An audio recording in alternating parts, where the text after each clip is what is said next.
안녕하세요, 여러분. 오늘은 한국교회사 5번째 시간입니다. 바로 들어가 보겠습니다. 자, 저희가 예배에 대해서 한번 정리를 하고 들어가면 좋을 것 같아서 준비를 해봤는데요.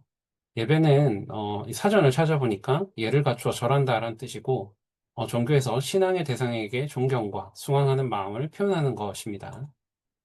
기독교 사전에서 찾아봤더니 예배는, 어, 경배, 예배, worship이죠. 하나님께 우리의 마음과 정신을 집중하고 다른 것을 구하지 않고 오직 하나님의 임재를 느끼는 것이라고 합니다. 누군지 아시겠죠? 네. 양을 드리고 있는 게 아벨, 곡식 드리고 표정 안 좋은 게 가인이겠죠. 하나님께서는 왜 가인의 제사를 받지 않으셨습니까? 왜 가인의 예배를 받지 않으셨을까요? 5초 드리겠습니다. 한번 생각해 보세요. 하나, 둘, 셋, 넷, 다섯. 자, 정답은 양이 아니라서 라고 얘기하시는 분도 있겠죠. 그런데 우리가 생각해 볼 게 있습니다. 레위기 2장 14절에서 16절에 보면 너는 첫 이삭의 소재를 여호와께 드리거든 첫 이삭을 볶아 찌은 것으로 내 소재를 삼되 블라블라 해가지고 네, 이는 여호와께 마지막에 보니까 이는 여호와께 드리는 화제니라. 하나님은 곡식 제사도 받으십니다. 2장 1절에서 2절에 보면 쭉 또 여기서 곡식 제사 드리는 게 나오는데 마지막만 볼까요? 자, 마지막 줄에 보면 이는 화제라 여호와께 향기로운 냄새니라. 즉 하나님께서 곡식으로 드리는 곡식을 불태워 드리는 이 예배도 제사도 아주 기쁘게 향기롭게 받으십니다. 그럼 왜 가인의 제사를 받지 않으셨을까요? 좀 의문이 되지 않습니까? 저는 예전에 이게 좀 이해가 안 됐어요. 그리고 이제 뭐, 목사님들 얘기하는 것도 들어보면, 뭐, 아벨이 양을, 피제사를 드리지 않아서 그렇다라는데, 그게 꼭 그럴 것 같진 않거든요. 왜냐면, 아벨은 양을 이렇게 치는 게 직업이었고, 가인은 곡식을 하는 게 자기 직업이었습니다. 뭐, 하나님이 직업을 차별하는 것도 아니고, 그러니까 가인은 자기가 그 농사 지었던 걸 드린 거고, 가인은 자기가 치던 양을 드린 것밖에 없잖아요. 가인을 받지 않으신 하나님, 이거를 잘 한번 보시면 가인의 제사만 받지 않은 게 아니라 가인을 받지 않았습니다. 여기 보면 첫 번째 줄에 보시면 아벨은 자기도 양의 첫 새끼와 그 기름을 드렸더니 여호와께서 아벨과 그의 제물은 받으셨으나 이렇게 돼 있죠. 자, 가인과 그의 제물은 받지 아니하신지라. 네, 받지 않았습니다. 그거 않으니까 누구를 안 받았습니까? 제물과 가인도 안 받았거든요. 그러니까 가인에게 뭔가 문제가 있었던 거예요. 그랬더니 가인이 얼굴이 바로 막 울그락불그락 해져가지고 동생을 죽이게 되죠. 영어로 찾아봤더니 The Lord looked with favor on Abel and his offering 이렇게 나와 있어요. 그러니까 하나님께서 아벨과 그의 제사는 favor가 호의죠. 아주 기분 좋게 보셨다라고 하고 가인의 제사는 네, 그 favor를 가지고 좋게 보시지 않았죠. 자, 제가 질문 하나 드리겠습니다. 만약에 여러분이 가인이라면 어땠을까요? 여러분이 막 정성스럽게 이렇게 제사를 드렸는데 옆에 있는 동생 아벨만 받고 여러분 거를 안 받았어요. 여러분 기분 어떠실 것 같아요? 일단 기분은 안 좋을 것 같습니다. 그러면 이제 기분이 안 좋으면 어떻게 해야 돼요? 아, 저 동생만 받아주시고 하나님 짜증나네? 이러면서 막 나중에 동생 미워하고 그러실 건가요? 어, 한번 생각해 보세요. 물어봐야 되지 않을까요? 네, 맞습니다. 하나님 왜 제 제사는 받지 않으십니까? 라고 물어봐야 되겠죠. 자, 이거를 선물의 비유를 한번 들어봐서 얘기를 드릴 수 있는데, 자, 여러분이 누군가 되게 사랑하는 사람에게 선물을 줬는데 그 사람이 이 선물을 별로 달갑지 않게 받는다고 해봅시다. 여러분 어떡할 건가요? 내 선물 안 받았으니까 나 상처받을 거야. 왜 그랬을까? 이러면서 막 계속 2박 3일 고민하고 계실 건가요? 뭐 그럴 수도 있죠. 상처받을 수 있는 일이고. 그런데 그건 해답이 아니죠. 내가 진짜 그 사람을 사랑한다면 그 사람한테 가서 물어보고 왜 내 선물을 이렇게 받았는데 너 기분이 안 좋아? 왜 내 선물을 즐겁게 받지 않았어? 물어보고. 그러다 보면 여러분이 생각하지 못하던 그런 일들이 있을 수 있는 거잖아요.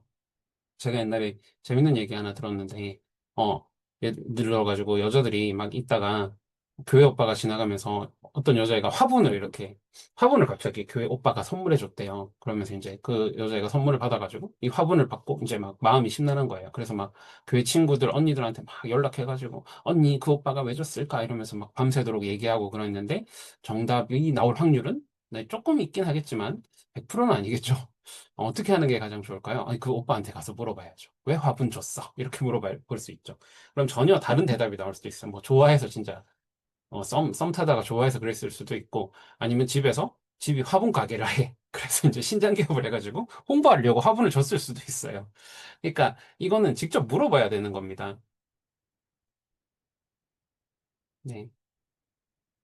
하나님을 진짜 사랑한다면, 우리가 하나님이 우리의 주인이시고, 우리의 경배의 대상이면, 하나님께, 하나님, 제가 뭐 잘못한 거 있습니까? 라고 물어봐야 되는 거예요. 가인은 그걸 하지 않았습니다. 사람의 존재 목적은 무엇입니까? 우리가 소유리 문답을 해서 잘 아시죠? 네. 사람의 제일 되는 목적은 하나님을 영원롭게 하고, 하나님을 영원토록 즐거워하는 것입니다. 하나님을 기뻐하는가? 하나님이 주시는 축복을 원하는가? 아마도 가인은 이 선물을 통해서, 이 제사를 통해서 얻어내고 싶었던 게 있었을 거예요. 하나님을 자기 마음대로 조종하고 싶었을 겁니다. 우리가 누구에게 선물을 줬을 때 단순히 그냥 기뻐서 주는 것도 있겠지만, 그냥 누군가를 조종하려고, 너 마음에 빛을 지우려고 이렇게 하는 것도 있죠. 아마 가인은 그런 마음이었던 것 같아요. 그렇게 해서 제사를 드렸는데 하나님이 자기 마음대로 되지 않자 하나님의 기뻐하시게 받으시는 아벨에 대한 질투와 분노를 가지게 되었던 것 같습니다. 호세아서 6장 6절에 보면 나는 인을 원하고 제사를 원하지 아니하며 번제보다 하나님 아는 것을 원하노라. 네. 여기서 인에는 mercy이고요. 네. 하나님을 아는 것은 acknowledgement입니다. 우리 하나님께서는 하나님을 알고 하나님을 사랑하기 원하세요. 아벨은 하나님을 사랑했던 것이고, 가인은 하나님을 이용하고 싶었던 겁니다. 하나님의 뜻과 전혀 다르죠. 그 제사를 아무리 좋은 제사를 드린다고 하더라도 인애를 가지고 있지 않았죠. 그리고 하나님을 알지 못했습니다. 구약 시대 희생 제사에 대해서 한번 볼 건데요. 이거 뭐 하는 그림인지 아십니까? 네, 양머리에 안수하는 겁니다. 이거는 이제 그 우리의 죄를 이 양에게 전가하는 그런 의식입니다. 그리고 양을 죽여서 이렇게 쪼개가지고 번제물 이렇게 잘라서 번제로 태워 드리는 겁니다. 너무 귀여운 이 양이나 소 잡으실 수 있겠습니까, 송아지? 쉽지 않죠.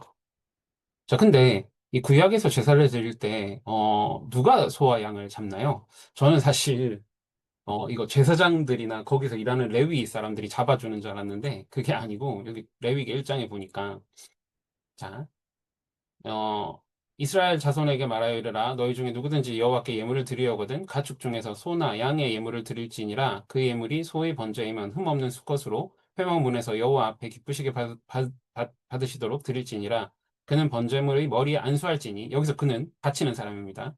그 다음 거 볼게요. 그는 여호와 앞에서 그 숫송아지를 잡을 것이요 라고 했어요. 여기 잡는 사람은 네 뒤에 나오는 아론의 제사장들이 아니고 제물을 바치는 사람입니다. 마지막에 그는 또 번제물의 가죽을 벗기고 각을 이렇게 다 쪼갠다는 뜻이죠. 자기가 기르는 양이나 소를 자기가 직접 죽여서 각을 뜬다는 거죠. 어떠실 것 같아요? 걔가 어릴 때부터 태어나는 것도 보고, 네, 먹이도 주고, 들판에서 이렇게 키웠단 말이죠. 내 죄 때문에 걔가 대신 죽는 겁니다. 엄청난 이 죄에 대한 강렬한 느낌, 그리고 그런 게 오지 않을까요? 우리가 기르는 개 한 마리가 죽어도 너무 슬프잖아요. 근데 걔를 우리 손으로 죽여서 이렇게 희생제사 바치실 수 있겠습니까? 이 죄라는 것이 이렇게 무서운 것입니다. 여러분이 구약시대에 태어나셨다면 상당히 많은 손에 피를 묻히셔야 되는 겁니다. 이 제사를 네, 하나님은 왜 주셨습니까? 그냥 그냥 주신 건가요? 거룩하신 하나님 앞에 죄인은 소멸이 됩니다. 하나님은 죄와 함께 하실 수 없어요. 그래서 하나님은 이 희생 제사를 우리를 만나시려고, 우리를 이 제사를 통해서 깨끗게 하시고 우리와 가까이 있으시려고 만드신 거예요. 그래서 그 희생 제사를 끝내신 분이 누굽니까? 바로 예수 그리스도입니다. 이 죄의 문제를 완전히 해결하셔서 이제 우리가 하나님을 언제든지 예배하고 만날 수 있는 그런 신분으로 우리를 바꿔주셨습니다. 예배는 하나님을 경배하고 만나는 것입니다. 여기 보면 영어로 셰키나라고 되어 있는데 이게 원래 히브리어로 셰키나라는 겁니다. 이게 하나님의 영광, 거룩한 임재라고 합니다. 아까 기독교 사전에 하나님의 임재를 바라는 거죠. 여러분은 여러분의 예배에서 하나님의 임재를 바라고 계십니까? 음, 제가 아는 지인으로부터, 어, 부산에 있는 어떤 교회 중고등부들이 되게 예배 시간에 되게 기상천외한 행동을 한다고 하더라고요. 막 뒤에 앉아가지고 핸드폰 하는 거 뭐 그렇다 치고, 뭐, 시작도 전에 엎어져 자고, 그리고 어떤 애는 화장도 하고, 머리도 하고, 네, 그 공부도 하고 이런다고 합니다. 그 아이들은 예배를 드리고 있는 걸까요? 하나님의 임재가 임하는 곳이 예배인데, 예배가 아니지 않나라는 생각을 한번 해보게 됩니다. 우리 아이들에게 이 하나님의 임재가 임하는 이 예배를 맛보여주고, 그리고 또 경험하면서 예배자로 우리 아이들을 키워야겠습니다. incarnation, 성육신이라는 뜻입니다. 성육신 생각해 보셨습니까? 여러분이 만약에 개미가 된다면 어떨까요? 되시라 그러면 되시겠어요? 저 땅에서 흙만 이렇게 막 맨날 돌아다녀야 되는데. 하나님이 인간이 되시는 건 인간이 개미가 되는 것보다 더 큰 낮아짐입니다. 그런 하나님이 인간의 몸을 입고 오셨고, 십자가에 못 박혀 죽으셨습니다. 우리는 그 예수 그리스도의 십자가의 피로 산 자입니다. 구원은 가치가 없는 것이 아니고 싸구려가 아니라 너무나 귀하기 때문에 어떤 것으로도 값을 치를 수 없어서 예수님께서 우리에게 믿음으로 은혜로 주신 것입니다. 자, 병사로 복무하는 자는 자기 생활에 얽매이는 자가 하나도 없나니 이는 병사로 모집한 자를 기쁘게 하려 함이라. 우리가 우리의 삶을 우리를 영적 군사라고도 많이 부르죠. 그리스도의 군사라고도 부릅니다. 군사라는 것은 자기 자신을 위해서 사는 것이 아닙니다. 그래서 우리가 우리 삶을 이 영적 군사로서 정말 하나님이 기쁘신 뜻대로 살려고 네, 살아야겠죠. 네, 본론으로 들어갑니다. 천주교 박해. 아, 네. 많이 들어보셨죠? 신유 박해, 무슨 박해, 뭐 이렇게. 우리가 천주교에 고마워해야 된대요. 왜냐하면 기독교 들어오기 100년 전에 들어와서 엄청난 박해는 다 천주교가 받았습니다. 그래서 우리 천주교 신자들을 보시면 여러분 미워하지 마시고, 저분들이 이렇게 위에 분들이 박해를 받아서 우리 개신교는 그닥 큰 박해를 받지 않고 이 땅에 왔구나 라고 생각을 하시면 좋습니다. 천주교 순교자가 약 8천 명에서 10,000명 정도 되는 걸로 알고 있습니다. 그중에서 103명은 성인으로 추대되었다고 해요. 우리 개신교 선교사들은 한국에 왔을 때 전도보다 먼저 병원과 학교를 세웠습니다. 병원과 학교를 세우면서 어, 이게 그 선교부의 지침이었어요. 그래서 오히려 박해 없이 조선 사회에 아주 잘 들어올 수 있었습니다. 근데 한번 생각해 봅시다. 만약에 지금 몇몇 선교단체에서 해외 선교 나가가지고 막 성령사역, 방언, 치유 막 이런 거 막 하거든요. 그런 집회하고. 물론 할 수 있죠. 근데 만약에 조선에 오셨던 선교사님들 이런 것만 하셨다면 일단 한국에서도 엄청 박해만 받았을 뿐 아니라 이 한국에 이 복음이 이렇게 풍부하게 전달이 되진 않았을 것 같지 않습니까? 누구신지 혹시 아시나요? 이분은 잘 모르실걸요? 네, 이분은 메타 하워드라는 한국 최초의 여자 선교사님이십니다. 남자 선교사님이 들어왔는데 조선이 되게 유교 사회라서 여인들의 몸을 진료를 할 수 없는 겁니다. 그 왜 영화 같은 거 드라마에서 보셨죠? 막 왕족 진료할 때 어떻게 합니까? 막 그 어이들이 와가지고 실을 저기 뭐야 왕비의 뭐 손목에 묶어가지고 저 실 쭉 해가지고 이렇게 실 잡고 맥박 재는 거 이렇게 맥 짚는 거 말도 안 되죠. 그렇게 하던 시대입니다. 그래서 여의사가 너무 필요했고, 메타 하워드가 오셨고요. 그래서 보구 여관, 보호하고 구제한다라는 여관을 만들어서, 최초의 여성 병원이 세워졌죠. 그러면서 이제 여기서 막 백내장 수술도 하고 막, 선교사님들의 그 의료가 이 한의원과는 완전 달랐잖아요. 외과 수술도 할 수 있었으니까. 그러니까 눈이 안 보이는 사람 백내장 수술해서 눈도 보여주게 하는 막 기적 같은, 마술 같은 이런 일들이 벌어졌습니다. 그러나 선교사님들은 쉽지 않았어요. 막 온갖 치명적인 풍토병에 다 걸렸어요. 이질 장티푸스 같은 거. 왜냐면 너무나 위생적으로 더러웠거든요. 상하수소 시설 없죠. 그리고 뭐 배변 뭐 이런 시설도 없어요. 그 양화진에만 그 선교사님 돌아가신 분들이 557명 가족들 포함해서 묻혀 있습니다. 그 외에 더 있겠죠. 네, 상하수 상황 좋지 않아서 물 없는데 어떻게 손도 제대로 못 씻고 막 물도 제대로 공급이 안 돼가지고 의료 서비스가 제대로 이루어지지 않았습니다. 되게 어려웠어요. 그래서 이 메타하우드 선교사님이 1년 정도 하시다가 너무 힘들어서 못하겠다 이렇게 하셨습니다. 개인적인 사정도 있었고요. 그러나 이게 되게 효과가 좋았어요.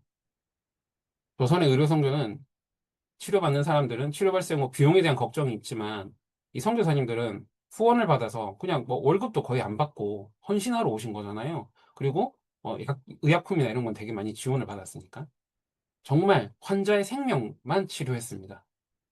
그래서 오히려 이런 모습 때문에 저분들이 우리를 위해서 저렇게까지? 근데 도대체 왜 저렇게까지 하지? 라는 의문 때문에 그 기독교에 대한 관심이 생겼고 그 예수 그리스도의 사랑을 더 알아가게 되었습니다. 믿음 전파가 직접적인 방법보다는 간접적인 방법으로 행해지는 것이 효과적입니다. 이를 간접 선교라고 하죠. 실제로 이렇게 치료하면서 복음, 이렇게 직접적인 내용들도 다 전달하였고, 교육을 통해서도 다 전달되었습니다. 그래서 한국의 많은 지도자들이 기독교인이었습니다. 이제 홀 선교사 가족에 대해서 얘기를 할 건데, 여러분 좀 알고 계신 분도 있을 겁니다. 로제타 서우드 홀 선교사님이 먼저 들어오셨어요. 뉴욕 의과대학을 졸업하시고, 그때 당시에 여자 의사, 대단하죠. 미국에 사셨으면 초엘리트로 사실 수 있는 분이 슬럼가에서 의료 활동 하시다가 조선 여성들이 치료받지 못한다는 소식을 듣고 조선으로 왔습니다. 그리고 원래는 인도로 먼저 가려고 하셨는데, 기도 중에 조선으로 오시게 됐어요. 이 남편도 원래 이렇게 그 서우드 선교사님한테 이렇게 막 대시하고 있다가 잘 안 됐는데 좀 막 이렇게 서로 이렇게 약혼도 하려 그러다가 이렇게 아내가 떠나버린 거죠. 될 사람이. 그래서 따라 또 오게 됩니다. 그리고 두 분은 최초로 결혼을 하게 돼요. 당시 조선에 온다고 생각해 보세요. 조선은 막 신미양요 막 이렇게 막 외국 배우면 불태우고 선교사도 죽이고 막 이런 동네였습니다. 그런데 여기에 선교를 하러 온다고요. 이거 엄청난 희생이죠. 그리고 한국에서 이 두 분이 최초의 서양식 결혼을 한 1호 커플이 되었었어요. 그리고 이제 요런 사람들이 오니까 처음에는 반감을 가지다가 의료 활동을 해서 좋은 감정을 가지게 되고 선교사들에 대해서 궁금증이 생겼습니다. 근데 때마침 아기가 있는 거예요. 그 첫째 아들 셔우드 홀이 있었고 그러다 보니까 외국 아기 처음 보고 외국 여자 처음 보니까 막 너무 사람들이 많이 구경하러 찾아온 겁니다. 그래가지고 구경 미션이란 걸 했어요. 5명씩 조를 따서 그러니까 그 셔우드 홀 선교사님이랑 아기 아들 이렇게 앉아 있고 로제타 홀 선교사님이랑 아들이 앉아 있고 그걸 이제 5명씩 구경하는 그런 미션 선교 활동도 하셨다고 합니다. 그리고 이제 동학농민운동과 청일전쟁이 일어나자 평양이 전쟁터가 됩니다. 그래서 많은 사람들이 피신을 가게 돼요. 그런데 그 홀 가족을 돕고 있던 김창식, 나중에 목사님이 되십니다. 이때는 목사는 아니었어요.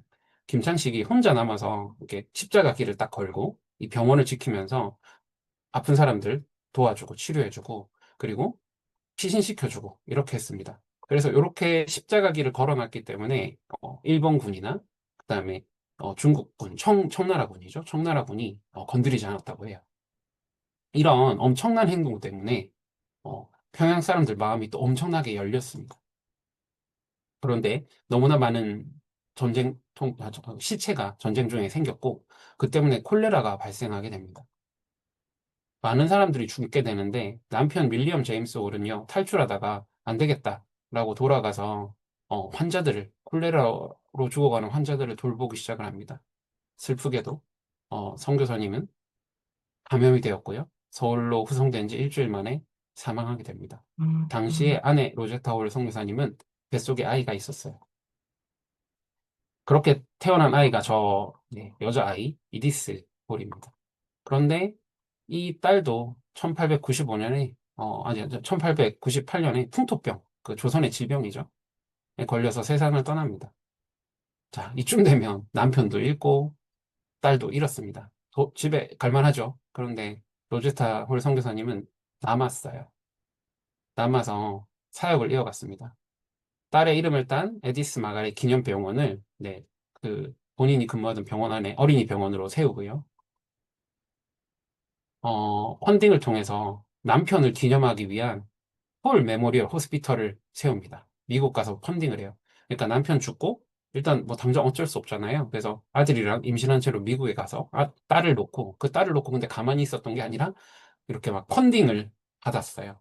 그래서 평양에 홀 메모리얼 호스피털 병원을 세우고, 그리고 한국에 있을 때, 조선에 있을 때 이 맹인들이 너무 방치돼 있는 걸 보고, 아, 한국에 점자가 없네? 점자 교육을 해야겠다 하면서 미국에 가서 딸 낳고 점자를 배웁니다. 그리고 그거를 또 한국어에 맞게 한국어 점자를 만들어요, 이분이. 대단하시죠? 네, 그렇게 돌아와서, 네, 1900, 뭐 잘못됐네요. 1943년까지 평양에서 의료사역을 이어가셨습니다. 대단하신 분이죠. 근데 그게 끝이 아니었어요.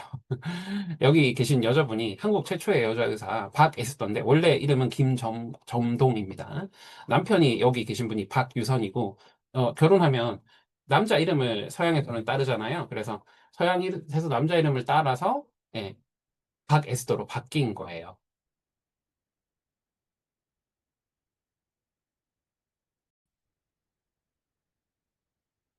네. 이 로제스타 홀이 남편 돌아가시고 미국 들어갈 때 이 박에스더와 박유선 부부를 데리고 갑니다. 의학 공부시킬. 박에스더는 최초의 한국 여의사시고요.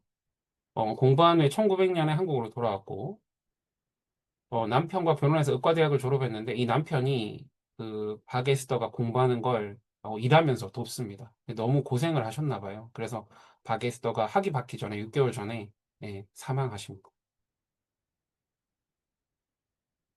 박에스더는 한국에 돌아와서 3년간 3,200명의 환자를 진료하고, 밑에 게 더한데요. 1903년부터는 2년간, 네, 13,495건의 진료를 기록했습니다. 너무 열심히 일한 거죠. 당시에 여자 의사가 없었고, 그렇기 때문에 여인들이 너무나 치료받기 어려웠던 이 상황에서 바기스터 선교사님, 그 의사가 혼신의 힘을 다해서 일을 했고, 그리고 후대 의사와 간호사들을 키우는 일에까지 헌신을 하십니다. 그래서 너무나 고생을 하셨는지 33세 나이로 폐결핵으로 세상을 떠나셨습니다. 이 책은 이제 아들 셔우드 홀의 책인데, 여러분 꼭 한번 읽어보셨으면 좋겠어요. 조선에서의 그 기억을 나타냅니다. 아들 셔우드 홀은 결핵 환자들을 위한 전문 요양원을 세우고, 보이시죠? 이거 뭔가요? 네. 크리스마스 실. 당시에 결핵은 영양 문제와 사회적 낙인으로 인해서 치료가 지연되기 시작했어요. 결핵 걸렸다면 쉬쉬 숨기고 이제 죽는다, 이렇게 생각을 하고 있어서 이 결핵실, 크리스마스 실을 만들어가지고 결핵은 치료할 수 있는 거예요 하면서 돈도 모금하고 이렇게 했는데, 자, 저거 뭔지 아십니까? 저게 첫 번째 우리나라 크리스마스 실인데요. 남대문입니다. 네, 일제치하였는데 한국에 정서가 묻어나는 실들을 만들었어요.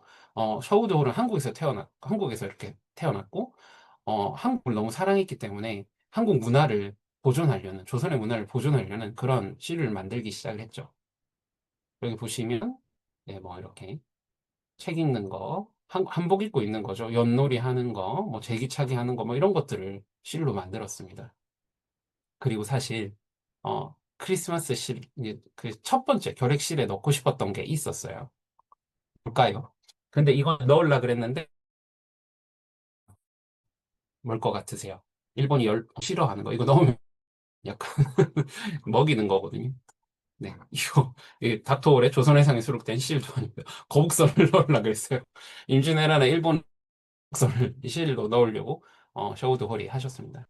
이분은 이렇게 사역하시다가 나중에 추방당합니다. 그 일본이 이제 전쟁 나고 이래가지고 나중에 한국에서 묻히시는 걸로 알고 있습니다.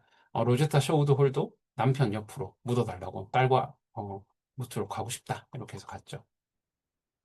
저희 마무리를 하면서 제가 로마 복음화라는 얘기를 갑자기 왜 꺼냈을까? 여러분 궁금하시죠? 좀 신기하실 거예요. 속국 이스라엘에서 시작된 그리스도교는 어떻게 로마의 교가 되었을까? 당연히 예수 그리스도의 죽음과 부활의 메시지가 중심입니다. 그런데 로마가 되게 잘 나갔어요. 그런데 되게 잘 나가고 막 문화, 전쟁 막 장난 아니었죠. 근데 되게 방탕하고 정말, 네, 오염돼 있었습니다. 부패와. 이혼과 혼의 정사가 흔했고 결혼은 사랑이 아닌 정치적 계약이었습니다. 아프거나 불필요한 아기는 거리나 쓰레기장에 일상적으로 버려졌어요. 낙태와 유아 사례가 사회적으로 허용되었습니다. 허용되었다는 말은 그래도 괜찮아, 잘못이 아니야 라는 거죠. 그런데 기독교인들은 이 버려진 아기들을 데려와 키우며 생명의 가치를 지켰습니다. 이 영화 언플랜드라는 영화 여러분 한번 좀 힘드시겠지만 한번 보시면 좋은데 이 여자가 그 낙태를 이렇게 촉진하는 그 단체에서 일을 하고 있었어요. 그래서 지금 설득하고 있는 거예요. 낙태해도 괜찮아요. 이러면서. 그래서 엄청나게 많은 사람을 낙태시키는 상담사 역할을 했습니다. 그런데 하루는 그 낙태하는 데서 의료진이 한 명 안 온 겁니다. 그래서 이 여자가 그 낙태하는 장면에 좀 이것만 도와주면 돼 하고 들어가서 도와주다가 그 낙태하는 장면을 보게 되고 그 뱃속에 있는 아기를 이렇게 죽이려고 하는데 그 아기가 막 살려고 발버둥 치는 걸 보고 충격을 받아서 회개를 하고 하나님께로 돌아와서 지금은 낙태 반대 운동을 하고 있는 실화를 바탕으로 한 영화입니다. 낙태라는 것이 생명을 죽이는 것이죠. 로마에선 그런 일이 너무나 잘 허용되고 있었습니다. 그리고 쾌락과 향락에 찌들어서 사람들은 살고 있었고, 검투사들 경기 같은 거, 사람 서로 죽이는 거 보고, 하여튼 그런 거였습니다. 종교는 도덕적인 힘이 아닌 국가 유지 수단일 뿐이었어요. 이러한 시대 속에서 초대 기독교인들은 세상과 정반대의 삶을 살았습니다. 생명의 존엄성을 지키고 결혼과 성을 거룩히 구별하여 여기며 자발적 나눔과 구제를 실천하고 사랑과 용서를 삶의 중심에 두었습니다. 실제 기록도 있습니다. 우리는 너희처럼 아기를 버리지 않는다. 우리는 인간의 생명을 경멸하지 않는다. 로마 사람과 다른 모습을 보여줬죠. 교원후 1605년에서 205년 로마 전역에 치명적인 전염병이 퍼졌는데요. 로마 사람들은 가족도 버리고 도망갔어요. 왜냐면 걸리면 죽으니까. 근데 기독교인들은 도망치지 않고 병자들을 돌보고 간호했습니다. 죽음에 불구하고. 왜 이럴 수 있었을까요? 아마 부활의 신앙과 그리스도의 재림을 믿고 있었기 때문이겠죠. 이러한 사랑은 단순한 감동을 넘어 로마인들에게 깊은 질문을 던지게 했습니다. 왜 저들은 우리와 다르게 행동하는가? 제가 앞에 말씀드렸던 저 선교사님들의 그 엄청난 사랑 때문에 조선 사람들이 의아했죠. 왜 저렇게 행동하지? 김창식이 도망 안 가고 전쟁 중에 남았죠. 왜 저렇게까지 하지? 네. 하나님은 결혼을 축복하셨고 결혼 안에서 생명이 탄생하기를 원하신다. 조선은 여자의 인권이 정말 바닥이었습니다.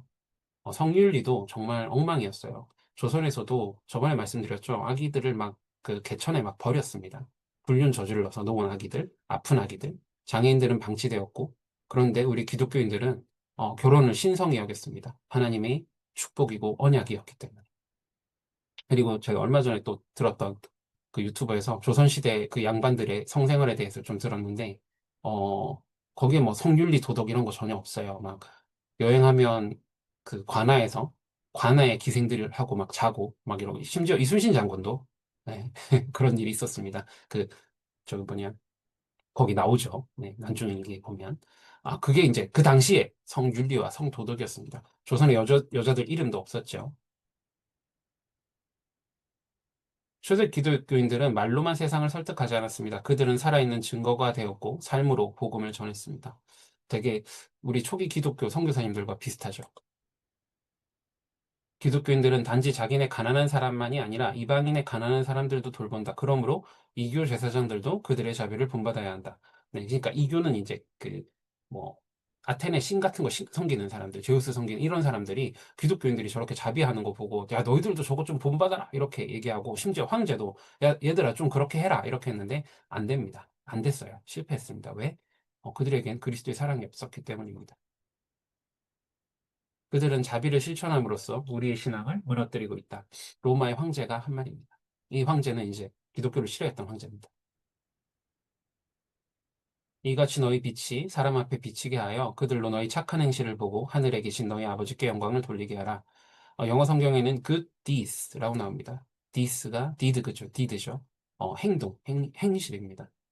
우리가 그리스도인이 되었고 또 우리가 지상명령 마태복음 28장 지상명령을 받았죠. 18절에.